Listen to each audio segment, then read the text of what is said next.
بسم الله الرحمن الرحيم. அஸ்ஸலாமு அலைக்கும் வரஹ்மத்துல்லாஹி வபரகாத்துஹு. அன்பிற்குரிய சகோதர சகோதரிகளே, நீங்களும் ஆலிம்களாகலாம் என்ற பாடத்தில் ஒவ்வொரு புதன் வியாழன் ஆகிய 2 நாட்கள் திருக்குர்ஆன் வசனத்தினுடைய நேரடி தமிழாக்கத்தையும் தேவைப்படும் விளக்கங்களையும் பார்த்து வருகிறோம். இதுவரை சூரத்துல் பக்ராவுடைய 218 வசனங்களை பார்த்து முடித்துவிட்டு 219வது வசனத்தின் ஒரு பகுதியை, பெரும்பகுதியை பார்த்து முடித்து விட்டோம். அந்த 219வது வசனத்துடைய கடைசி பகுதி என்ன சொல்லுதுன்னு கேட்டால், வயஸ்அலூனக மாதா யுன்ஃபிகூன், அவர்கள் எதை செலவிட வேண்டும் என்று உம்மிடத்தில் கேட்கிறார்கள். குல், நபி நீங்கள் சொல்லுங்கள், அல் அஃபுவ, குலில் அஃபுவ. அஃபு என்றால் தேவைக்கு போக மிச்சமாக இருக்கிறது, உபரியானது. குலில் அஃபுவ, உபரியானதை நீங்கள் செலவிடுங்கள். அப்போ எவ்வளோன்னு சதவிகிதம் சொல்லாமல் உங்களுக்கு எது தேவைக்கு போக மிச்சம் இருக்குதோ அதை செலவிடுங்கள் அப்படின்னு பதில் சொல்கிறான் அல்லாஹ். கதாலிக்கை பையனுல்லாஹுலக்கும் ஆயாத்தி, தனது வசனங்களை அல்லாஹ் இப்படித்தான் தெளிவுபடுத்துகிறான். லஅல்லக்கும் தத்தஃபக்கரூன், தஃபக்கர என்றால் சிந்தித்தான், ஃபிக்ர்னா சிந்தனை, தஃபக்கர என்று சொன்னால் சிந்தித்து பார்த்தான். அப்போ தத்தஃபக்கரூன், நீங்கள் சிந்தித்து பார்ப்பதற்காக அல்லாஹ் உங்களுக்கு தெளிவுபடுத்துகிறான் என்று முடிகிறது. இதில் என்ன செலவழிக்கணும்னு கேட்கும் பொழுது உபரியானது என்று சொல்லப்படுகிறது, அதனுடைய அளவு சொல்லலை. அப்போ தேவைக்கு இருக்கும்போது அதை செலவு செஞ்சிடக்கூடாது. நீங்கள் எதை செலவு செஞ்சாலும் சரி, உபரியாம் நம்முடைய உணவு, உடை, மற்ற அடிப்படை தேவைகள் போக இருக்கும் இல்லையா, அதில் இருந்து தான் நீங்கள் செலவு செய்யணும். அப்படிங்கிற அந்த செலவு செய்கிறோங்கிற ஒரு ஆர்வத்தில் தங்களை தாங்களே கஷ்டப்படுத்தி கொள்ளக்கூடாது என்பதற்காக வேண்டி தான் இதை அல்லாஹ் சொல்லுகிறான். அப்போ நமக்கு தேவைக்கு போக மிச்சம் இருந்துச்சு, மிச்சம் உள்ளதை செலவு செய்யுங்கன்னு சொன்னால் அம்புட்டையும் செலவு செஞ்சிடறதா? தேவை 1 லட்ச ரூபா வருமானம் வருது, ஒரு 50,000 ரூபாய்க்கு தேவை இருக்கிறது, மீதி 50,000த்தையும் செலவு பண்ணிடணுமா, இருப்பை வச்சுக்கிறக்கூடாதா அப்படின்னு கேட்டோம்னு சொன்னால் அது ஹதீஸில் விளக்கம் வருகிறது. தேவைக்கு மேலே உள்ளது என்பதனுடைய அர்த்தம் என்னன்னு கேட்டால், நீங்கள் எந்த ஒரு தர்மம் செய்வதாக இருந்தாலும் சரி, அதனுடைய அளவு 3ல் 1 பங்கு. நம்முடைய மொத்த சொத்து ஒரு 3 லட்சம் என்று சொன்னால் 1 லட்சம் அளவுக்கு தான் என்ன செய்யணும், இந்த மாதிரியான அறப்பணிகளுக்கு செய்யணும். மீதி 2 லட்சங்கிறது நம்முடைய பிள்ளை வாரிசுகள், சொந்த பந்தங்கள், அவங்களுக்காக வேண்டி விட்டு செல்ல வேண்டும். அப்போ இதை நபிகள் நாயகம் ஸல்லல்லாஹு அலைஹி வஸல்லம் அவர்கள் இந்த உபரியானது என்பதை விளக்கக்கூடிய வகையில் இந்த ஹதீஸில் சொல்கிறாங்க. எப்படின்னு கேட்டால், இது புகாரில் 1295வது ஹதீஸ். அதில் என்ன இருக்குதுன்னு கேட்டால், சாத் இப்னு அபி வக்காஸ் என்பவர் சொர்க்கவாசிகள் என்று சொல்லப்பட்ட 10 நபி தோழர்களில் அவர் ஒரு ஆள். இந்த சாத் இப்னு அபி வக்காஸ் சொல்கிறாங்க, கான ரசூலுல்லாஹி ஸல்லல்லாஹு அலைஹி வஸல்லம் யஊதுனி, ரசூல் அதாவது இவர் ஹஜ்ஜிக்கு போகிறார்.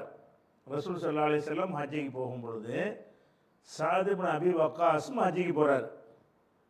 அவங்களுக்கு சொந்த ஊர் தானே, ஹிஜ்ரத்து பண்ணி இங்கே வந்துட்டா கூட அவங்க பிறந்த ஊர் மக்கா தானே. அதனால் அந்த சொந்த ஊருக்கு போன உடனே, ஹஜ்ஜிக்கு போன உடனே இவருக்கு உடல்நிலை பாதிக்கப்படுது. யாருக்கு? சாத் இப்னு அபி வக்காஸுக்கு உடல்நிலை பாதிக்கப்படுகிறது. பாதிப்புனா ரொம்ப பெரிய பாதிப்பு, ரொம்ப பெரும் கஷ்டப்படுறார். அது என்ன நோய், என்ன கஷ்டம்னு சொல்லப்படலை, ஆனால் கடுமையான வேதனை என்கிற அளவுக்கு சொல்லப்படுகிறது. அப்போ உடம்பு சரியில்லாமல் போன உடனே ரசூல் ஸல்லல்லாஹு அலைஹி வஸல்லம் தானே ஹஜ்ஜிக்கு போயிருக்கிறாங்க. சாதுங்கிற அந்த 10 முக்கியமான ஆட்களில் ஒரு ஆளுங்கிற அடிப்படையில் அவருடைய நோய்வாய்ப்பட்ட செய்தி நபிகளுக்கு கிடைத்த உடனே அவரை விசாரிக்கிறதுக்கு போகிறாங்க, நோய் விசாரிக்க போகிறாங்க. அதுதான் அந்த ஹதீஸில் வருது. என்ன வருதுன்னா, கான ரசூலுல்லாஹி ஸல்லல்லாஹு அலைஹி வஸல்லம் யஊதுனி, நபி ஸல்லல்லாஹு அலைஹி வஸல்லம் அவர்கள் என்னைய நோய் விசாரிக்க வந்தார்கள். அதாவது யஊதுனின்ற வார்த்தை இருக்குல்ல, யஊதுன்னு ஆத என்றால் பொதுவாக ஆதன்னு சொன்னீங்கன்னா திரும்பினான், ஒரு இடத்துக்கு போயிட்டு ரிட்டர்ன் பண்ணுறோம்ல, ரிட்டர்ன் ஆகி வர்றோம்ல, அதுக்கு பயன்படுத்தக்கூடிய வார்த்தை ஆத என்பது. இந்த ஆத என்பதோட ஒரு மனிதரை நீங்கள் மஃபூலாக செய்யப்படும் பொருளாக சேர்த்தீங்கன்னு சொன்னால் நோய் விசாரிக்க சென்றான் அர்த்தமாயிரும். ஆத அம்ருன் பக்ரன், அம்ரு என்பவன் பக்ரு என்பவனை நோய் விசாரிக்க போனான். ஒரு மனுஷனுக்கு உடம்பு சரியில்லைன்னு விசாரிக்கிறதுக்கு பேர் ஆத. அந்த ஆத என்பதற்கு வேற ஒரு அர்த்தம் இருக்கிறது, போயிட்டு திரும்பி வர்றது. ஒரு ஊருக்கு போயிட்டோம், மதுரைக்கு போய்விட்டு மதுரையிலேருந்து திரும்பி வந்தேன்னா ஆத செய்துன் மின் மதுரா, மதுராவிலேருந்து திரும்பினான் அப்படின்னு வெறுமனே ஒரு நபரை குறிப்பிடாமல் ஒரு இடத்த சொன்னாங்கன்னு சொன்னால் திரும்புதல்னு அர்த்தமாயிரும். ஆதவுக்கு பிறகு ஒரு மனுஷன் வேற சொன்னீங்கன்னு சொன்னால் அந்த மனுஷனை நோய் விசாரிக்க போனான்னு அர்த்தமாயிரும். இந்த ஆத அதுக்கு பின்னாடி பயன்படுத்துகிற சொல்லை வைத்து அதனுடைய பொருள் மாறுபடுது. அப்போ இங்கே ஆத யஊது, யஊது நீ என்னைன்னு வந்துருச்சுல, ஒரு ஆளை சொல்லியாச்சுல. அப்போ ஆத என்றால் நோய் விசாரித்தான், யஊது என்று சொன்னால் நோய் விசாரிக்க செல்வான். யஊது நீ என்னை நோய் விசாரிக்க செல்வார்கள். அப்போ இதில் எப்படி வருதுன்னு கேட்டால் காணன்னு வந்துருச்சு. காண ரசூலுல்லாஹி ஸல்லல்லாஹு அலைஹி வஸல்லம் யஊதுனி, ரசூல் ஸல்லல்லாஹு அலைஹி வஸல்லம் அவர்கள் என்னை நோய் விசாரிப்பவர்களாக இருந்தார்கள். அதாவது இந்த காணங்கிறது வந்துச்சுன்னு சொன்னால் அது ஒரு கண்டினியூவாக நடக்கிற ஒரு விஷயத்துக்கு இந்த ஸ்டைலில் சொல்லுவாங்க. ரசூலுல்லா ஒரு தடவை நோய் விசாரிக்க வந்தாங்கன்னு வைங்கள, அப்போ இந்த மாதிரி அவர் சொல்ல மாட்டார். எப்படி சொல்லுவார்? ஆதனி ரசூலுல்லாஹி ஸல்லல்லாஹு அலைஹி வஸல்லம், ரசூலுல்லா என்னை நோய் விசாரித்தார்கள் அப்படின்னு சொன்னால் ஒன் டைம் ஒரு தடவை நோய் விசாரித்தார்கள்னு அர்த்தம் வந்துடும். காண யகூலு என்றால் சொல்பவர்களாக இருந்தார்கள். அடிக்கடி ஒரு விஷயத்தை செஞ்சாங்கன்னு சொன்னால் காணன்னு போட்டுருவாங்க. காண யகூலு சொல்பவர்களாக இருந்தார்கள். காண எலுஹகு சிரிப்பவர்களாக இருந்தார்கள். காண எபிக்கி அழுபவர்களாக இருந்தார்கள்னா ஒரு தடவை அழுவுறதுன்னு சொல்ல மாட்டாங்க. ஒரு தடவை அழுதா பக்கா, அடிக்கடி அழுதா காண எபிக்கி அழுபவர்களாக இருந்தார்கள். அது மாதிரி ஆத என்றால் ஒரு தடவை நோய் விசாரித்தார். யவுது என்றாலும் ஒரு தடவை நோய் விசாரிப்பார்னு அர்த்தம். காண யவுதுன்னு போட்டிங்கன்னு சொன்னால் விசாரிப்பவர்களாகவே இருந்தார்கள்.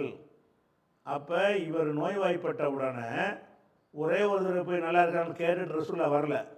காலையில் ஒருக்கா போகிறாங்க, சாயந்தரம் ஒருக்கா போகிறாங்க, அடுத்த நாள் ஒருக்கா போகிறாங்க. இப்போ எப்படி டெவலப் பண்ணுறது, இப்போ இம்ப்ரூவ்மெண்ட் எப்படி இருக்குதுன்னு பார்க்குறாங்க. அப்போ இவர் சொல்கிற வாசகத்தில் என்ன விளங்குதுன்னு கேட்டால், இவர் நோய்வாய்ப்பட்டது கடுமையான நோயாக இருக்கிற காரணத்தினால ரசூல் ஸல்லல்லாஹு அலைஹி வஸல்லம் அவர்கள் என்ன செய்கிறாங்கன்னா, இவர் போயிடுவார் போல இருக்குங்கிற அளவுக்கு உள்ள நோய். அதனால என்ன செய்கிறாங்கன்னா திரும்ப திரும்ப போய் விசாரிக்கிறாங்க. இந்த திரும்ப திரும்ப விசாரிக்க இந்த காணன்னு வரக்கூடியதுக்கு பூரா நீங்கள் எப்படி தான் அர்த்தம், இந்த ஹதீஸுக்கு மாத்திரமில்லை, இந்த ஸ்டைலில் பேசுகிற எல்லாத்துக்குமே காண யகுலு சாப்பிடுவர்களாக இருந்தார்கள்.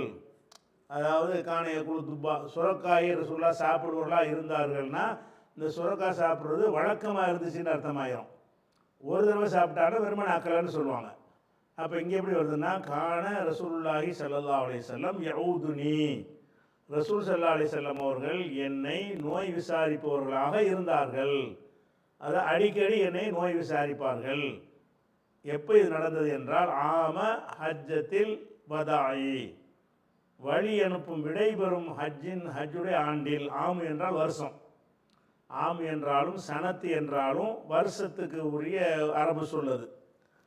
ஹஜ்ஜத்தில் வதா என்றால், வதா என்று சொன்னால் மக்களிடமிருந்து விடை பெற்றுக் கொள்வது. இது ரசூலுல்லாஹ் கடைசி ஹஜ்ஜு, அதோட மக்கள்கிட்ட விடைபெறாங்கல்ல, அதனால இந்த ஹஜ்ஜுக்கு பேர் என்னன்னு கேட்டால் ஹஜ்ஜத்துல் வதா. ரசூலுல்லாஹ் அதோட மக்களுக்கு இறுதி உரையாற்றி நான் ஒழுங்காக சொல்லிட்டேனா, சொல்ல வேண்டியதெல்லாம் சொல்லிட்டேனா அப்படின்னு என்ன செய்கிறாங்க, அந்த ஹஜ்ஜில் எல்லாத்தையும் சொல்கிறாங்க. அதுக்கப்புறம் துல்ஹஜ்ஜுக்கு அப்புறம் என்ன, துல்ஹஜ்ஜு, முஹர்ரம், சஃபர், ரபி 3 மாதம் தான் உயிரோடு இருந்தாங்க. இந்த ஹஜ்ஜுக்கு பிறகு ரபியுல் அவ்வல்ல மூத்தா போயிடுறாங்க. அப்போ துல்ஹஜ்ஜில் போகிறாங்க, ரபியுல் அவ்வல் சொல்லி வச்ச மாதிரி 3 மாதம் வரும்.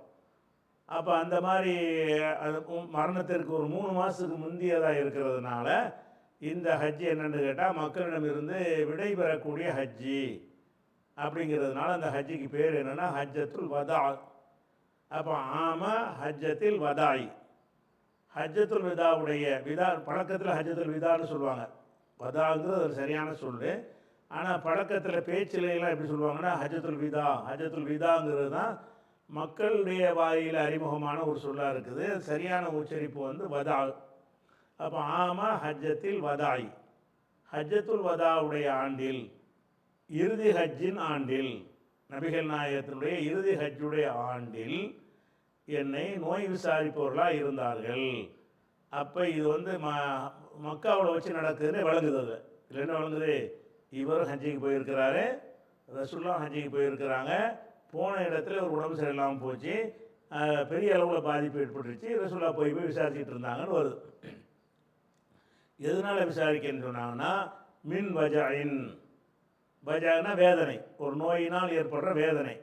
மின் வஜாயின் இஷ்தத்த பி, எனக்கு கடுமையாக, இஷ்டத்தன்னா கடுமை, சிரமம், எனக்கு சிரமத்தை தந்து கொண்டிருந்த ஒரு வழியின் காரணமாக. எதுக்கு நோய் விசாரிக்க வந்தாங்கன்னா மின் வஜாயின், வஜானா வேதனை, நோயினால் ஒரு வேதனைப்படுவாங்கள்ல, கஷ்டம், அந்த கஷ்டத்தினால் வந்து விசாரிக்க வந்தார்கள். இஷ்டத்த பி, அது எனக்கு கடும் சிரமத்தை தந்தது. இஷ்டத்தன சித்தத்தினா கடுமை, இஷ்டத்தபி என்றால் எனக்கு சிரமம் தந்த, கஷ்டத்தை தந்த அந்த வேதனையின் காரணமாக என்னை வந்து நோய் விசாரிக்க ரசூல் ஸல்லல்லாஹு அலைஹி வஸல்லம் வந்தார்கள். வந்த உடனே பேசிகிட்டு இருப்பாங்கள்ல, இப்போ குல்து, நான் சொன்னேன், இன்னி கது பலகபி, எனக்கு பலக என்றால் அடைந்தான். இந்த பலகவுக்கு பிறகு ஒரு பேயை போட்டிங்கன்னு வைங்க, பலக பிசைதின்னா இதுக்கு அடைந்து விட்டது, வந்து விட்டதுன்னு அர்த்தமாயிரும். இன்னி கது பலகபி, எனக்கு ஏற்பட்டு விட்டது. பலக என்றால் ஒரு இடத்துலேருந்து ஒரு இடத்தை அடைகிறதுக்கு பேர் பலகன்னு சொல்லுவாங்க. அதாவது பலகுத்துல் மக்காவை அடைந்து விட்டேன் அப்படின்னு சொல்லுவாங்க. இந்த அப்படி இல்லாமல் இந்த பலகவுக்கு பிறகு ஒரு நபரை சொன்னீங்கன்னு சொன்னால் அந்த ஆதவுக்கு வர்ற மாதிரி இதுலேயும் அர்த்தம் மாறும். பலக பீனா எனக்கு ஏற்பட்டு விட்டது. பலகவுடைய அர்த்தம் என்னென்னு கேட்டால் அடைந்து விட்டாருங்கிற அர்த்தமும் அதுக்கு இருந்தாலும், இந்த பலகவுக்கு பிறகு பலகபி ஜெய்தின், ஜெய்துக்கு ஏற்பட்டது, பலகபி அபிபக்கரின், அபுபக்கருக்கு ஏற்பட்டது, பலகபி ரசூலில்லா, ரசூல்லாவுக்கு ஏற்பட்டது. இந்த ஏற்பட்டதுங்கிற அர்த்தம் வந்து பலகவுக்கு எப்போ வரும்னு கேட்டால், பலகவுக்கு பிறகு ஒரு ஆளை குறிப்பிட்டு அதில் பேயையும் சேர்த்திங்கன்னா, பீங்கிறதை சேர்த்திங்கன்னு சொன்னால் அந்த பலகவுக்கு வந்து ஏற்பட்டதுன்னு அர்த்தமாயிரும். அவர் சொல்கிறார், இன்னி ரசூல்லாட்ட சொல்கிறாரு, இன்னி நான் கது பலக பி, எனக்கு ஏற்பட்டு விட்டது, மினல் வஜாய், வேதனை, வேதனை ஏற்பட்டு விட்டது, எனக்கு பெரிய பெரிய கஷ்டமாக இருக்கிறது. வான, நான் மாலின், செல்வம் உள்ளவனாக இருக்கிறேன். இவர் கொஞ்சம் காசு பணம் உள்ள ஆளாக இருக்கிறார். வான மாலின், நான் வந்து மால் என்றால் செல்வம், தூ என்றால் பணக்காரன், தூங்கிறது உடையவன் அர்த்தம். தூ இல்முன்னா கல்விமான், தூமால் என்றால் செல்வந்தன். அப்போ தூமாலின், நான் வந்து ஒரு செல்வந்தனாக, செல்வம் உள்ளவனாக நான் இருக்கிறேன். வலா எரி துணி இல்லா இபுனத்துன், இபுனத்துனா மகள், ஒருமை, ஒரு மகளை தவிர வேறு யாரும் லா எரி துணி, எனக்கு வாரிசாக இல்லை, வாரிசாக மாட்டார். எனக்கு இருக்கிற ஒத்த பொம்பளை பிள்ளை தான் வச்சுருக்கிறேன், பரக்கத்தாக பணம் வச்சுருக்கிறேன், எனக்கு ஒரே ஒரு பொம்பளை பிள்ளை தான் இருக்கிறது. ரசூலுல்லாஹ் சொல்கிறார், ஒலா எரி துணி இல்லா இபுனத்துன், ஒரே ஒரு மகளை தவிர வேறு யார், ஒலா எரி துணிக்கு அப்புறம் அகதுன்னு வச்சுக்கிறணும். ஒலா எரி துணி அகதுன், யாரும் வாரிசாக மாட்டார்கள் எனக்கு, இல்லபுனத்துன், மகளை தவிர, ஒரு மகளை தவிர ஒரே ஒரு மகள் தான் இருக்கிறது. அப்படிங்கிறதுனால இவ்வளவு காசும் மகளுக்கு தேவையில்லை, ஒரு மக தானே, ரொம்ப காசு வச்சுருக்கிறேன். அதனால அத்த சத்தகு, நான் தர்மம் செய்து விடட்டுமா? அவர் கேட்குறாரு, எனக்கு மௌத்து நெருங்கின மாதிரி தெரியுது அப்படின்னு சொல்லிட்டு, அத்த சத்தகு, நான் வந்து தர்மம் சதக்காவிலேருந்து வர, சத்தக என்றால் தர்மம் செய்தான். எத்த சத்தகு அதுலேருந்து தன்னிலை வந்து அத்தசத்தகு. இந்த அ என்பது கேள்விக்குரியது. அத்தசத்தகுனா நான் தர்மம் செய்வேன். அத்தசத்தகு என்றால் நான் தர்மம் செய்யலாமா, இந்த செய்யலாமா போகலாமான்னு இந்த ஆவண போட்டு கேள்வி கேட்குறோம்ல, அதுக்கு வந்து ஃபஸ்ட்டில் இந்த ஹம்சா போட்டுக்குருவாங்க. அத்தசத்தகு, நான் வந்து தர்மம் செய்யலாமா, பி சுலுசை மாலி. சுலுசு என்றால் என்ன? ஏற்கனவே எண்கள்ங்கிற பாடம் உங்களுக்கு நடத்தப்பட்டிருக்கிறது. எண்களை பயன்படுத்துகிற எண்ணுங்கிற எத்தனை வகை இருக்கிறது, அதில் எல்லாத்தையும் சொல்லியிருக்கிறோம். அதில் வந்து இது ஒரு வகை என்னென்னு கேட்டால் 3இல் 1, 2இல் 1 இந்த மாதிரி சொல்வதற்கு என்ன செய்வாங்கன்னா, ஃபுல் ருபு என்றால் 4இல் 1, சுமுனி என்றால் 8இல் 1, சுதுசி என்றால் 6இல் 1. அதே மாதிரி சுலுசு என்று சொன்னால் 3 பங்கு வச்சு அதில் 1ன்னு அர்த்தம். சுலுசுனா 1/3, 3இல் 1 அப்படின்னு அர்த்தம். எதுக்கு? சுலுசுங்கிற வார்த்தைக்கு. இங்கே வந்து சுழு சைனின்னு வந்திருக்கு. பி சுழு சை சைன்னு வருதுல, அதுக்கப்புறம் ஒரு நூன் இருக்கும். இருமைக்கு ஒரு நூனும் இருக்கும். பி சுழு சைனி. இந்த சுழு சைனி என்பதை வந்து இந்த மாலுங்கிற வார்த்தையில் இலாபத் செஞ்சதுனால, இலாபத் செஞ்சால் நூன் போயிடும்ல. இலாபத்து செஞ்சோம், தசனியா இருமையையும் பன்மையும் இலாபத்து செஞ்சோம்னு சொன்னால் அதில் இருக்கக்கூடிய நூன் வந்து போயிடும். சுழு சைனி மாலி அப்படின்னு இருந்ததை இலாபத் செஞ்சதுனால சுலுசை மாலி. இந்த சுலுசை என்பது 3இல் 2 பங்குன்னு அர்த்தம். சுலுசு என்றால் 3இல் 1 பங்கு, சுலுசைனி என்றால் 3இல் 2 பங்கு, 66%. அப்போ எனது சொத்தில் 3 பங்கு வச்சு அதில் 2 பங்கு நான் தர்மம் செய்யட்டுமாங்கிறார். பொம்பளை பிள்ளைக்கு 1 பங்கு போதும்ல, அவ்வளோ ரொம்ப நான் நிறைய வச்சிருக்கிறேன்ல அப்படி நினைக்கிறார். அப்போ அத்தசத்தகு, நான் தர்மம் செய்து விடட்டுமா, பி சுலுசை மாலி, எனது செல்வத்தில் 3இல் 2 பங்கை, 3இல் 2 பங்கை நான் தர்மமாகி கொடுத்துருட்டா அப்படின்னு கேட்குறாங்க. அப்போ ரசூல்லா சொல்கிறாங்க, லா காலலா அப்படி கொடுக்கக்கூடாது அப்படிங்கிறாங்க. அப்போ அவர் அப்புறம் கேட்குறாரு. அப்போ கொடுத்து நான் சொன்னேன், பிஷ் ஷத்ரி. ஷத்ரி என்றால் பாதி. ஷத்ருனா என்னது? பாதி. பாதியை அப்படின்னு கேட்குறாரு. பிஷத்ரினா அப்போ அத்தசத்தகு பிஷத்ரி, பாதியை நான் தர்மம் செய்யலாமா அப்படின்னு கேட்குறாரு. பாதின்னு 50 ஆயிடுச்சுல, 50%. முதல்ல 3இல் 2 பங்குன்னா 66%. 66% வந்து தர்மம் செய்யட்டுமான்னு முதல் கேட்குறார். ரசூல்லா வேணான்ட்டாங்க. ஃபுகுல்து, நான் கேட்டேன், பிஷத்ரி, பாதியை, அதாவது பாதியை தர்மம் செய்யலாமா என்று கேட்டேன். கால் அவங்க சொன்னாங்க, லா கூடாதுன்ட்டாங்க. அப்புறம் சும்மா காலை, அப்புறம் அவங்களே சொன்னாங்க, அசுலுசு, 3இல் 1 பங்கு செஞ்சுக்க. அசுலுசு 3இல் 1 பங்கு, 3இல் 1 பங்குன்னா 33%. ஒரு 3 லட்சம் இருந்தால் 1 லட்சம் அளவுக்கு நீ செஞ்சுக்கலாம். அதை சொல்லிவிட்டு ஒரு சுலுசு கசீரும் கபீரும், 3இல் 1 பங்கு என்பதை பெருசு தான், ஜாஸ்தி தான். அது அதிகபட்சமே 3இல் 1 தான். அந்த 3இல் 1 கூட அதுவே கொஞ்சம் அதிகம்தாங்கிறாங்க. ஒரு சுலுசு கபீருன், 3இல் 1 பங்கு என்பதே பெரிதுதான். அவ் கசீருன் அல்லது அதிகம்தான். 2ல் எதை சொன்னாங்கன்னு தெரியல, மறந்துட்டார். ஒரு சுலுசு கபீருன் அவ் கசீருன், 3இல் 1 பங்கு பெருசு என்றோ அதிகம் என்றோ சொன்னார்கள். அப்போ ஒரு மனிதர் வந்து உபரியானதை தர்மம் செய்கிறதா இருந்தால் 3இல் 1 பங்கு தர்மம் செய்கிறதுங்கிறது அதிகபட்சமே, அதை விட குறைவாக இருக்கிறது தான் நல்லது அப்படின்னு சொல்லிட்டு அதுக்கு ஒரு காரணத்தை சொல்கிறாங்க. எப்படி சொல்கிறாங்க? இன்னக்க நீ அன் ததர வரசத்தக்க. ததரங்கிறது பதர என்ற சொல்லினுடைய வருங்காலம். வதர என்பதற்கு வருங்காலம் எதரு. வதரவுக்கு உண்மையில் வந்து எதிரின்னு தானே வரணும். வாவில் ஃபஸ்ட்டு எழுத்து வாவாக இருந்துச்சின்னு சொன்னால் வசன எசினு, வசல எசிலு அப்படின்னு வரும். ஒரு 6 சொற்கள் மட்டும் இந்த மாதிரி வரும். வதர எதருன்னு வந்துடும், வதா எதவுண்டு வந்துடும், எதிவுண்டு வராமல். இது வந்து விதிவிலக்காக பயன்படுத்துறது. அது வதர என்றால் தரக்க விட்டுட்டான்னு அர்த்தம். வதரன்னு என்ன அர்த்தம்? ஒரு விஷயத்தை விட்டுட்டு போகிறதுக்கு பேர் வதரன்னு சொல்லுவாங்க. அன் ததர, அன் வந்ததுனால மஸ்தர். அன் ததர நீ விட்டு செல்வது. வரசத்தக்க உன்னுடைய வாரிசுகளை, வாரிசு என்பதனுடைய பன்மை வரசத்து, ததர வரசத்தக்க உனது வாரிசுகளை நீ விட்டு செல்வது, அக்னியா, கனி என்பதுனா கனினா பணக்காரன், அக்னியானா பணக்காரர்கள், அக்னியாங்கிறது கனி என்பதனுடைய ஜம்மு, அக்னியா செல்வந்தர்களாக உன்னுடைய வாரிசுகளை விட்டு செல்வது ஹைருன் சிறந்தது, மின் ததரகும் ஆலத்தன், ஆலத்து என்றால் அக்னியாவுக்கு எதிர்மறை, அக்னியாண்டா பணக்காரன், ஆலத்து என்றால் ஏழைகள். அப்போ ததரகும் அவர்களை நீ விட்டு செல்வதை விட, ஆலத்தன் ஏழைகளாக நீ விட்டு செல்வதை விட சிறந்தது. உன்னுடைய வாரிசுகளை செல்வந்தர்களாக விட்டு செல்வது அவங்களை ஏழைகளாக விட்டு செல்வதை விட மேலானது. எந்த மாதிரி ஏழைகள்?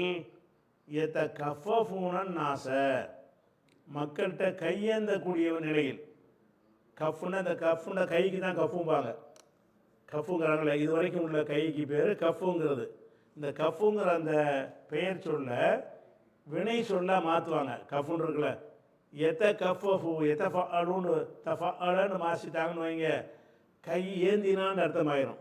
கஃபுண்டா கை, கஃபஃப கையை ஏந்த பிச்சை கேட்கறான்னு அர்த்தம். கையை ஏந்துறான்டா என்ன அர்த்தம்? பிச்சை கேட்கறது தானே கை ஏந்துவான். அதனால இந்த கஃபுங்கிற வார்த்தையிலே பெயர் சொல்லையே வினை சொல்ல ஆக்குறாங்க. கஃபுன்னா இதுக்கு பேர் தான் கஃபு. இங்கேருந்து இங்கே உள்ள பகுதிகளில் கை, இந்த விரல்கள் உள்ள பகுதிக்கு மட்டும் பேர் அரபியில் கஃபும்பாங்க. அப்போ இந்த கஃபுங்கிற சொல்ல கஃபஃப தஃபஅல அப்படின்னு மாற்றிட்டாங்கன்னு சொன்னால் கஃபை ஏந்தினான்னு அர்த்தத்துக்கு பயன்படுத்துகிறாங்க. அப்போ எத்த கஃபூன கஃபஃபுடைய வருங்காலம் எத்த கஃபு, எத்த கஃபானி, எத்த கஃபூன கையேந்துவார்கள், அந்நாச மக்களிடத்தில் பிச்சை கேட்பாருன்னு அர்த்தம். அப்போ மக்களிடத்தில் யாசிப்பவர்களாக, யாசிக்கும் நிலையில், எத்த கஃபூனங்கிறது ஹாலு, யாசிக்கிற நிலையில் ஆலத்தன் வறியவர்களாக நீ விட்டு செல்வதை விட அவங்கள பணக்காரங்களாக விட்டு செல்வது சிறந்தது அப்படின்னு சொல்கிறாங்க. அப்போ அது காரணத்தையும் சொல்கிறாங்க. நீ வாரிசுகள் நீ பாட்டுக்கு எல்லாத்தையும் எழுதி வச்சுட்டு போயிட்டேன்னு சொன்னால் உன் வாரிசு போய் அடுத்த கையேந்திக்கிட்டு இருப்பான். அவனுக்கு தன்னிறைவாக விட்டுட்டு போ, சந்ததிகளுக்கு சொத்துக்களை ஏதாவது விட்டுட்டு போகணுமே தவிர அவங்க தன்னுடைய தேவைகளுக்காக வேண்டி மக்கள்கிட்ட போய் கையேந்துற மாதிரி நீ விட்டுட்டு போகாத அப்படிங்கிறதுக்காக என்ன செய்கிறாங்கன்னு கேட்டால் அதை சொல்கிறாங்க. அதுக்கப்புறம் இதெல்லாம் வேற ஒரு விஷயம் தான். இருந்தால் ஹதீஸை வாய்ச்சனால முழுசாக செஞ்சுருவோம். ஓ இன்னக்க நீ லன் துன்ஃபிக நஃபகத்தன் எந்த ஒரு செலவும் செய்ய மாட்டாய், தபுத்தகை பிஹா வஜ்ஹல்லாஹி அதன் மூலம் அல்லாஹ்வுடைய முகத்தை திருப்தியை நாடி நீ செலவு செய்வது இல்லை, இல்லா உஜிர்த்த பிஹா அதற்கும் கூலி வழங்கப்பட்டே தவிர. நீ அல்லாஹ்வுடைய திருப்தியை நாடி எதை செலவு செஞ்சாலும் அதுக்கும் எதுக்கு இதை சொல்கிறாங்கன்னு கேட்டால், தர்மம்னு சொன்னால் நம்ம சொந்த பந்தம் இல்லாமல் யாருக்கோ கொடுக்கறது தான் தர்மம் நினச்சிக்கிறாத. உன்னுடைய குடும்பத்துக்கு நீ செலவு செய்கிறது தர்மத்தில் அடங்க.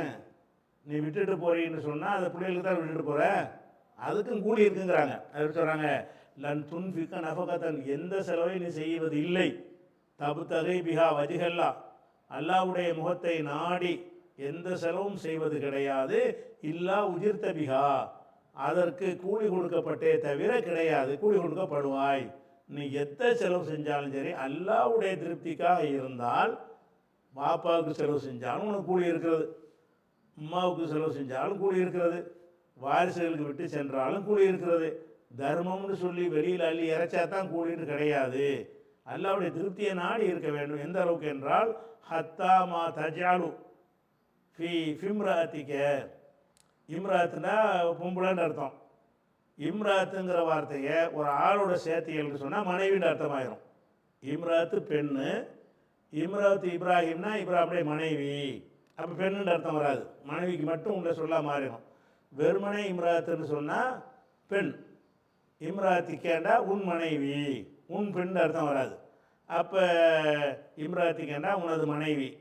இந்த ஃபீங்கிறது இருக்குல்ல, இந்த ஃபீங்கிறது அரபில் ரெண்டு ஃபீ இருக்கிறது. ஒன்று அந்த ஜர்ருடைய எழுத்து வரும்ல, அதில் இதில் ஃபித்தாரி வீட்டில், ஃபில் மஸ்ஜிதி பள்ளிவாசலில், ஃபில் பலதி ஊரில்னு சொல்கிறோம்ல, அந்த லேண்டு வரும்ல, இல்ங்கிறது லேங்கிறது, அந்த அர்த்தத்தில் வரக்கூடிய ஃபீ வந்து அது வந்து ஹர்ஃப், அது ஒரு இடை சொல். இன்னொரு ஃபீ இருக்குது, என்ன ஃபீன்னு கேட்டால், இந்த வாய் இருக்குல்ல, வாய், அந்த வாய்க்கு வந்து அரபியில் ஃபமூன் என்று சொல்வார்கள்.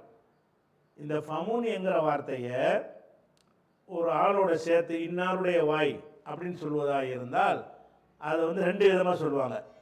அதாவது ஃபமு ஜெய்தின், ஜெய்துடைய வாய் அப்படின்னு அந்த மீமை போட்டு சொல்லுவாங்க. அது இல்லாமல் என்ன செய்வாங்கன்னு கேட்டால், மீமை தூக்கிட்டு ஃபூ ஜெய்தின், ஃபூ ஜெய்தின்னா ஜெய்துடைய வாய். நசபு செய்யும் போது என்ன செய்வாங்கன்னா, அது மஃபூலா எயின்னு ஒரு நசபு செய்கிற நேரம் வருதுன்னு வைங்க, ஃபா ஜெய்தின், ஜெய்துடைய வாய். அந்த வாய்க்கு வந்து ஜர்ரு செய்கிறோன்னு வைங்க, அப்போ ஃபீ ஜெய்தின், ஜெய்துடைய வாய், ஜெய்துலேன்னு அர்த்தம் வராது. ஃபீ ஜெய்தின்னா ஜெய்துடைய வாய். அந்த அந்த ஃபீங்கிற வார்த்தைக்கு வந்து அந்த ஃபமுங்கிற வார்த்தை வந்து அது மருவி ஃபூன்று மாறும்ல, அந்த ஃபூ என்பதனுடைய ஒரு ஒரு வடிவம், ஒரு வேற்றுமை வடிவம் தான் ஃபீ என்பது. அப்போ ஃபீ என்பதற்கு வந்து ஜர்ரு செய்கிற இடத்துல வந்து ஃபூங்கிற வார்த்தைக்கு ஜர்ரு செய்கிறதா இருந்தால் ஃபீன்னு தான் செய்யணும். இப்போ பாருங்கள், இந்த இடத்துல முதல்ல ஒரு ஃபீ வந்திருக்கு. இது வந்து ஜர்ரு செய்கிற எழுத்து. முதல்ல ஒரு ஃபீ வந்திருக்குல்ல, அந்த ஃபீ வந்து அதில் இதில் அந்த வார்த்தை இது. அந்த ஃபீ எதில் வருதுன்னா இந்த அடுத்த ஃபீயில் வருது, ஃபூங்கிற வார்த்தையில் வருது. அந்த ஃபீனா வாயிலே. அந்த ஃபீ வந்து அந்த ஃபூங்கிறதுல சேர்ந்த உடனே அந்த ஃபூங்கிறது ஃபீங்கிற மாதிரி மாறிடுச்சு. அதான் ஹத்தா மா தஜாரு ஃபீ ஃபிம்ராத்திக்க, உன் மனைவியின் வாயில். வாயின வாய். அப்போ வாயில் இந்த ஃபீக்கு வந்து வாயின் அர்த்தம், இந்த ஃபீக்கு வந்து அதில் இதில் அந்த அர்த்தம். அப்போ ஹத்தாமா தஜாலு ஃபீ ஃபிம்ராத்திக்க, உன் மனைவியின் வாயில் நீ ஊட்டுகிறாயே, ஜாலுன்னு ஆக்குறது, ஊட்டுறது, நீ ஆக்குகிறாய், அது உள்பட கூலி கொடுக்கப்படுவாய். உன் மனைவியுடைய வாயில் நீ ஊட்டி விடுறில் அல்லாவுடைய திருப்தியை நாடி, அதுக்கு கூலி இருக்குன்னா, தர்மம்னா ஏழை வலை கொடுக்குற மட்டும்தான் தர்மம் நினைக்காத. அல்லாவுடைய திருப்தியை நாடி உன் மனைவிக்கு நீ ஊட்டுகிற உணவுக்கும் நன்மை இருக்கிறது அப்படின்னு ரசூலுல்லாஹ் சொல்லி, என்னட்ட எல்லாத்தையும் தர்மம் செஞ்சால் தான் நமக்கு வெற்றி பெற முடியும்னு நினைக்கிறார். இதுவும் தர்மம் தான். உன்னுடைய சொந்த பந்தங்களுக்கு 3ல் 1க்கு மேலே அது கம்மியாக தர்மம் செஞ்சுட்டு சொந்த பந்தங்களுக்காக நீ விட்டுட்டு போனாயானால் அதுவும் தர்மம் தான் அப்படிங்கிறாங்க. அப்புறம் வந்து இதுக்கு அடுத்து உள்ளவங்க விஷயங்கள் வேறு முழுசாக வருது. நமக்கு தேவை இவ்வளவு தான், தர்மம் செய்கிற விஷயத்து. இந்த ஹதீஸ் பெரிய ஹதீஸு, அது நமக்கு இந்த இதுக்கு தேவையானது இவ்வளவு போதும். அப்போ அல்லாஹ் என்ன செய்கிறான்னு கேட்டால், யஸ்அலூனக மாதா யுன்ஃபிகூன், எதை செலவு செய்கிறது என்று கேட்கிறார்கள். குலில் அஃபுவ, எப்படி சொல்கிறான், யஸ்அலூனக மாதா யுன்ஃபிகூன், எதை செலவு செய்வது என்று உம்மிடத்தில் கேட்கிறார்கள். குல், நபியை நீங்கள் சொல்லுங்கள், அல் அஃபுவ, உபரியானதை. அப்போ உபரியானது நீங்கள் மொட்டையாக வந்தாலும் நபிகள் கொடுத்த விளக்கம் என்னன்னு கேட்டால், உபரியானதில் 3ல் 1 பங்குக்கு மிகாமல், 3ல் 1 பங்குக்கு அதிகமாகாமல் நீங்கள் அல்லாவுக்காக செலவு செய்யணும். அனைத்தையும் போட்டு உபரியாகவும் இருக்கணும்.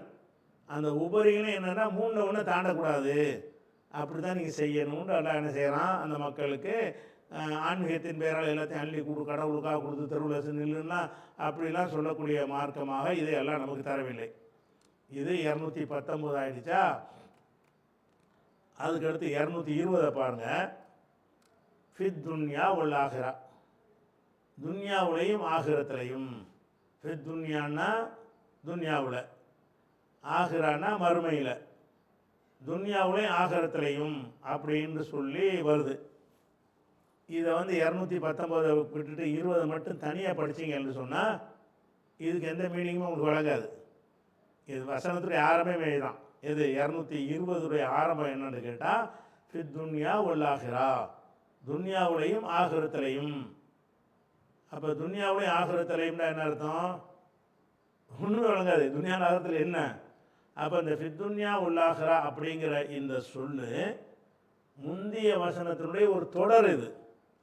நான் ஏற்கனவே கூட உங்களுக்கு சொல்லியிருக்கேன், அந்த வசனங்களை எண்கள் போட்டு பிரிச்சிருக்கிறாங்கல்ல, கண்ணா பின்னாண்டு பிரிச்சிருக்கிறாங்க. இந்த ஃபித்துன்யா உல்லாஹ்ரா அங்கிட்டு இருந்துச்சுன்னா தான் அது பொருந்தும். இந்த ஃபித்துன்யா உல்லாஹ்ரத்து என்பது இதுக்கு முந்தின வசனத்தில் போய் சேர்ந்து இருந்தால் தான் துன்யாவிலையும் ஆகிரத்திலையும் அது உங்களுக்கு மதுபானமும் சூதாட்டமும் கெட்டது. இந்த மதுபானத்தை பற்றி இங்கே வரணுது. இந்த ஃபித்துன்யா இந்த வச்சு காட்டுறேன் உங்களுக்கு. ஃபித்துன்யா உல்லாஹ்ரா எங்கே வரும்னு கேட்டால், அதாவது இஸ்முஹுமா அக்பர் மின் நஃபைஹிமா, இந்த இடத்துல குர்ஆன் அப்படி செய்யக்கூடாது, புரியுறதுக்கு அப்படி வச்சு காட்டுறேன். இந்த இடத்துல ஃபித்துன்யா அதனுடைய நன்மை தீமையை விட பெருசு. ஃபித்துன்யா உல்லாஹ்ரா, துன்யாவுடையும் ஆகிரத்திலையும் அப்படின்னு இங்கே அர்த்தம் செய்யும்போது இந்த இடத்துல வச்சு செய்யணும். ஆனால் இவங்க என்ன செய்கிறாங்கன்னா, இந்த ஃபித்துன்யா உல்லாஹ்ரா இதுக்கு பின்னாடி வந்தவுடனே அடுத்த வசனமாக்கி விட்டுவிட்டாங்க. நீங்கள் அடுத்த வசனமாக்குறீங்களா? ஒரு வசனத்தை நீங்கள் பிரிக்கிறதா இருந்தால் 219ஐயும் 220ஐயும் சேர்த்து ஒரு நம்பர் போட்டிருந்தாங்கன்னு சொன்னால் அதனுடைய வசனத்தில் இது தொடருதுன்னு யாரும் விளங்கிக்கிடுவாங்க. இந்த 219ஐ இங்கே போடாமல் வசனம் முடியும்ல கடைசியாக அங்கனுக்குள்ளே போட்டிருக்கலாம், அல்ல இங்கே போட்டிருக்கலாம். இந்த இடத்துல போட்டிருந்தாங்கன்னா 219ன்னு சொல்லி அந்த ஃபித்துன்யா உல்லாஹ்ராவை நம்ம அங்கே சேர்த்துருவோம். அதை எங்கே போய் முடிக்கிறதுன்னு அங்கே தேடி பார்த்துருப்போம். இவங்க என்ன செய்கிறாங்கன்னு கேட்டால், நம்பர் போடுறங்கிற பேர் அவங்க என்ன கவனிக்கிறாங்கன்னா, ஏழை 3 தாழ 3 எத்தஃபக்கம் 3ல் முடியுதுல, இந்த 3ல் முடிஞ்சிச்சுன்னா வசனம்னு ஆக்கிடுறாங்க. இந்த வசனத்துக்கு நம்பர் போட்டு அல்லாஹ் போடலை, ரசூலுல்லாஹ்வும் போடலை, உஸ்மான் காலத்திலையும் போடலை. பிற்காலத்தில் வந்தவர்கள் தான் வசனங்களுக்கு நம்பர் போட்டார்கள். எப்படி போட்டார்கள்னா கண்ணாபின்னான்னு போட்டிருக்கிறார்கள். ஆனால் நம்ம அதை போய் மாற்றிட்டு இருந்தால் குழப்பம் ஏற்படுங்கிறதுனால நம்மளை அதே நம்பரை யூஸ் பண்ணிகிட்டு இருக்கிறோம். அப்போ இந்த ஃபித்துன்யா உல்லாஹ்ராங்கிறது எதை சேர்ந்தது என்றால் 219ல் உள்ள ஒரு தொடர்ச்சி இது. அதாவது மதுபானமும் சூதாட்டமும் கெட்டது, துன்யாவுலையும் கெட்டது, உல்லாஹ்ரா ஆகிரத்துலையும் கெட்டது.